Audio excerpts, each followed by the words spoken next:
Boa noite, Felipe. Rodrigo Cerqueira, do Grupo Globo. Com essa vitória, o Flamengo reassume a liderança, fica na expectativa pelo jogo do Palmeiras amanhã.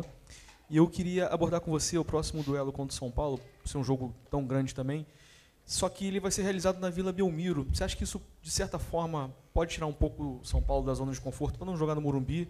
E o Flamengo pode ter algum benefício nesse sentido de estar jogando num campo que o São Paulo não joga como mandante, num jogo que o Flamengo precisa muito ganhar para seguir ali na briga pelo título também? Bom, acredito que o São Paulo esteja mais confortável na Vila que nós, né? Eles jogam mais lá do que a gente. Mas acontece, nós muitas vezes também levamos para Brasília alguns jogos, nos sentimos confortáveis em Brasília, por exemplo, porque estamos mais não acostumados, mas já fomos mais vezes. Então, e também porque o maior número de torcedores muitas das vezes são nossos. Então, não sei como é que vai ser a distribuição dos ingressos lá, mas faz muita diferença quem tem a maioria da torcida ou a torcida que canta mais, né? Isso, mas claro que não é a mesma coisa para o São Paulo jogar como jogar no Morumbi, com certeza muda, é diferente. E desculpa, e mesma coisa quando a gente não joga no Maracanã também não é a mesma coisa. Boa noite, Felipe. Aqui, Eric Viana, do Mundo Bola Flamengo. Te perguntar sobre as finalizações. O Flamengo chutou 10 vezes de fora da área, é uma coisa que a torcida pedia bastante. Você já falou um pouco que isso tem muito a ver com mais os jogadores do que um pedido seu. Queria saber se você tem cobrado mais para essas finalizações de fora da área acontecerem. É a mesma coisa também para as cobranças de falta, que 7 meses depois o Flamengo volta a marcar de falta com a Arrascaeta. Se tem treinado também essas cobranças mais. Obrigado. Bom, sobre o chute de fora da área, eu penso muito, primeiro, como você falou, nas características dos jogadores que estão no campo. Tem uns que são mais chutadores que outros.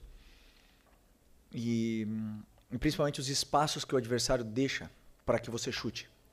E uma das coisas que o esporte deixa esse espaço na frente da área muitas vezes para que você chute. Foi assim que o Fortaleza fez gol neles, e alguns outros times tiveram possibilidades. O São Paulo fez gols neles também, assim, de fora da área, de rebote. Então isso acaba acontecendo naturalmente, os jogadores sentem mais confiança para chutar. Eles treinam chute todas as semanas. Faltas nem sempre, uma sequência de jogos não, mas que o gol de falta tem entrado, muitas vezes assim, fazemos gols de bola parada, ou de bola rolando, ou de cruzamento, ou de chute fora da área, mas normalmente 1, 2 gols por jogo. Então passam 2 meses, ou 3, 4 meses, e vocês falam, poxa, mas faz tempo que não faz gol de fora da área, ou faz tempo que não faz gol de falta. Não dá para fazer gol de todos os tipos, todos os jogos, né? Os gols vão se revezando muitas vezes. O importante é que temos capacidade para fazê-los, né? Com jogadores determinantes como temos. Felipe, boa noite. Igor Siqueira, do UOL. Coletiva passada você mencionou que você ia aproveitar esse jogo para recuperar a confiança de alguns jogadores, né? Você considera que o objetivo foi alcançado? E a gente também sabe que você é um cara que é estudioso, metódico, gosta de mergulhar muito no futebol. E apesar de estar pensando sempre no próximo jogo, como você repete para a gente, mas você está tentando alcançar ou aumentar o seu repertório como técnico de alguma maneira nesse período, principalmente que vai anteceder esse mês de Libertadores, finais importantes, conclusão de temporada? Tipo, está assistindo alguém, estudando alguma questão, algum nó que você está tentando desatar no seu próprio repertório como treinador? Então, eu estudo todas as semanas, assisto jogos das equipes que eu acho que me servem como modelo, para que eu possa também pegar ideias e soluções dependendo das equipes, dessas equipes europeias ou mesmo aqui brasileiras que enfrentam essas situações durante a semana e sempre nos dão algumas ideias e algumas aportações ao nosso repertório, nosso modelo de jogo. Muitas vezes, já escutei falar, que nosso time joga de forma igual. Isso para mim é o maior elogio que eu posso ter, porque isso quer dizer que o time tem identidade. Mas nunca é assim, porque sempre são muitos ajustes em função do plano de jogo, que muitas vezes passa desapercebido para o olho do torcedor, mas existem muitas variações dentro do próprio jogo que vão acontecendo, que faz com que nosso time seja muito difícil de ser marcado e pressionado. Então, evoluir sempre dá tempo. Aí eu esqueci o que... Bom, acredito que sim, que... todo mundo sai fortalecido depois de uma vitória de 3-0. Boa noite, Felipe. Aqui, Sidão Marinho da Litoral News. De hoje até a final da Libertadores, o Flamengo vai fazer 7 jogos. Já fez o primeiro hoje, né? Porque provavelmente o jogo contra o Galo vai ser na terça-feira anterior lá em Minas. Como você está projetando esse caminho? Queria que você falasse também sobre o adversário que agora está definido. Mais um super clássico agora para definir quem vai ser o primeiro tetracampeão da Libertadores. E, em cima disso, nessas rodadas que vêm pela frente, você acredita que é possível o campeão brasileiro ser definido antes da final ou é algo que vai ficar para as 2 rodadas finais do Campeonato Brasileiro? Sou muito ruim em fazer previsões. Se quem faz previsões acertasse, o futebol não teria graça e os apostadores estariam ricos e estão todos com problemas. Nunca dá para prever essas coisas. Então o que nós temos que fazer é pensar no próximo jogo. É o que eu faço. Está muito longe da final, sei que vocês querem saber da final, querem falar da final. A única coisa que passa na minha cabeça é São Paulo e essa é a minha mensagem que eu tenho passado para os meus jogadores. O que está na nossa cabeça é a próxima rodada. E a única coisa que importa é o que está no nosso alcance, o que está na nossa mão é o que podemos fazer, é tentar ganhar do São Paulo a próxima rodada. Felipe, Raíza Simplício da Gol Brasil e da revista Placar. Você falou, né, que está na tua cabeça agora o próximo jogo contra o São Paulo e o Bruno Henrique acabou sendo suspenso, está fora. E nessa briga, enfim, a gente tem visto nos últimos 2 jogos, pelo menos, do Campeonato Brasileiro, o Juninho ganhou alguns minutos. Eu queria saber, no início do ano, o Juninho veio como um jogador para brigar ali por posição, acabou não acontecendo, ele não jogava desde agosto, antes desse jogo contra o Fortaleza, por exemplo. E o que aconteceu em relação ao Juninho? Foi adaptação? Foi algum erro de avaliação? Enfim, por que o Juninho não está tendo mais oportunidades nesse momento também sem o Pedro? Primeiro porque o fator número 1 para o jogador se colocar no campo, porque são eles que se colocam, é a performance individual. Então, nós tivemos aí uma ascensão, uma conquista da titularidade do Pedro nesse caminho todo, onde o Juninho, o Wallace, Bruno, todos eles foram perdendo espaço nesse momento. E com o espaço também a confiança, né? Então, sempre tento, de uma certa forma, quando eu posso, dar minutos, porque pelo que eu vejo durante a semana também vai me dando muitas informações para o que eu posso esperar do jogo. Essas informações eu tenho, vocês não. E muitas vezes as escolhas dos nomes não são agradáveis aos olhos e ouvidos dos torcedores, mas são porque também eu faço o que eu acredito que seja melhor para a equipe, dependendo do que eu vejo durante a semana e durante os treinos e os jogos, né? Então, o que aconteceu foi isso. Não teve a sequência necessária, nunca conseguiu a confiança que precisa para poder performar e se colocar no time de forma unânime. Então, isso não aconteceu e só depende dele. Felipe, aqui. Felipe, na quarta-feira, você deu um recado para a torcida e pediu para que a torcida hoje viesse para o Maracanã e tivesse um comportamento de apoio ao time. E a gente percebeu que desde a hora que começou o aquecimento do goleiro, a torcida cantando sem parar. E apesar de alguns erros no primeiro tempo, nenhum jogador foi vaiado, todo mundo foi aplaudido e a torcida cantou os 90 minutos. Você acha que a mudança, até para as coisas que deram certo no segundo tempo, tem muito a ver com esse comportamento da torcida também, que comprou a sua ideia de vir para o Maracanã para poder apoiar, de dar a mão para o time e levar o time para a vitória, que era muito importante para essa fase do Campeonato Brasileiro? Obrigado. Excelente pergunta. Eu não tenho dúvida que a torcida hoje foi um fator determinante nessa vitória. E vou explicar o porquê. Porque quando entra no campo jogadores que não estão no seu melhor momento de forma, como, por exemplo, todo mundo sabe, Lino, Bruno Henrique, que não estão com a confiança elevada, né? O próprio Plata, que vinha de uma expulsão, que vinha que fez para mim um excelente jogo contra o Racing, mas a expulsão afeta a cabeça de um jogador, eles não receberam a cobrança que costumam receber com a torcida do Flamengo.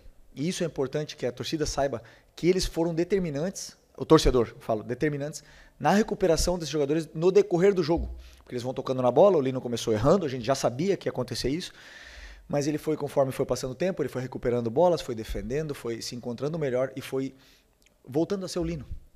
Por que não podemos falar um jogador desse preço, pegar e botar na gaveta, não botar mais esse jogador, porque vai ser vaiado. Então, esse é a capacidade que o torcedor tem em cima dos jogadores. E eles fizeram isso.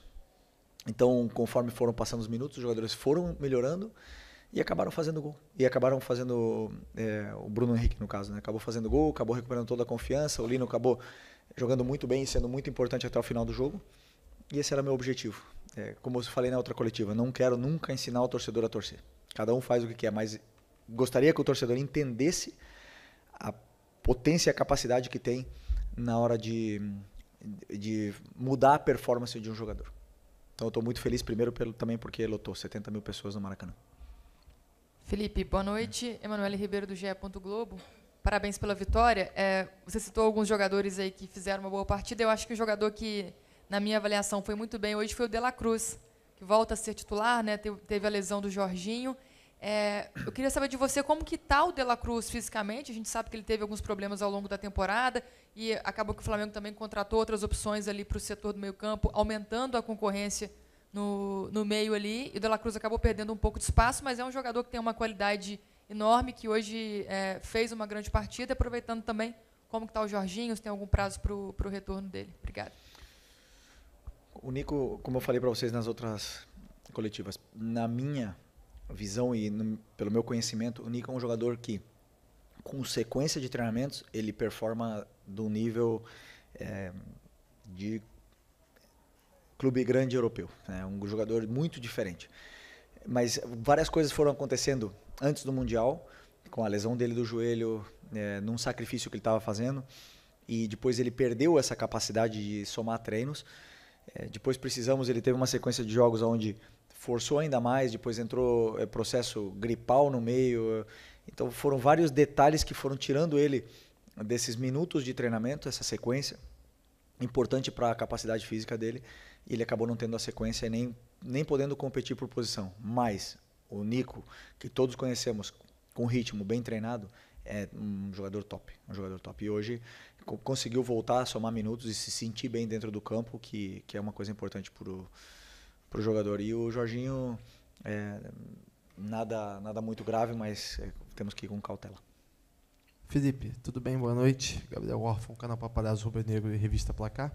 Felipe, entre as suas mudanças hoje, você colocou o João Vitor no fim do jogo, acabou entrando na vaga do Léo Pereira, e eu queria saber de você como é que você está enxergando essa questão do zagueiro reserva, né? Porque na maioria dos jogos do ano você tinha o Cleiton como opção, junto do Danilo, do Léo Pereira e do Léo Ortiz. O Cleiton até entrou contra o Bahia.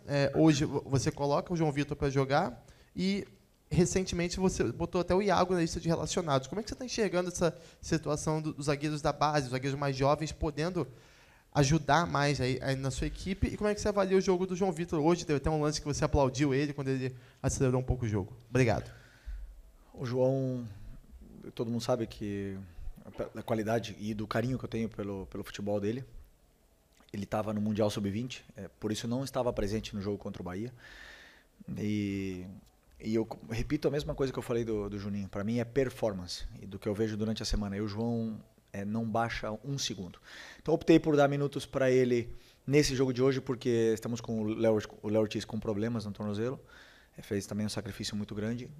E é importante para mim que ele tenha minutos e se sinta jogador profissional, se sinta partícipe do que está acontecendo no campo, porque em qualquer momento podemos precisar e ele vai ser o jogador da sequência, pela performance dele no dia a dia. Felipe aqui, boa noite, tudo bem? Júlio Miguel Neto, Diz Fla e S1 Live. Felipe, você fala que sempre estuda muito, jogo após jogo, né?